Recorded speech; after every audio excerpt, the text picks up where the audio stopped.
We have a warning now if you're considering using a professional service to weed or fertilize your lawn. Consumer reporter John Matarese shows you what to watch out for so you don't waste your money.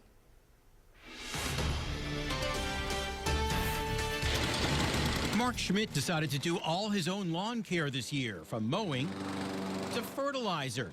But unfortunately, a lawn service company decided to do it too. When I came home from work one day in March and there's a little yellow flag in my lawn saying that they had applied some fertilizer, they put a bill on my doorknob, and I didn't authorize any of it. How did it happen? Schmidt says he hired a lawn care service last year, but months later his lawn had just as many weeds as before. Well, it looks like we have some wild violet here. So he made the decision not to renew. After this, I'm done.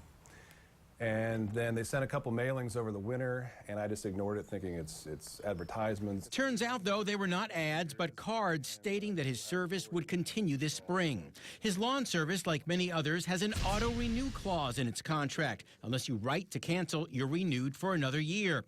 So they gave Schmidt a spring treatment, then threatened to send him to collections for not paying the $60. I feel like it's when I was in college in the 90s, like one of those CD clubs or something where they just keep doing it, and then they send a bill. So we called the lawn company, which agreed to drop its bill. Schmidt says he's learned a lesson. Ask whenever hiring a recurring service what the terms are and how to cancel. Always ask when you can get out of your contract and find out if it renews automatically. That way you don't suddenly find yourself turned over to collections and you don't waste your money. I'm John Matarese.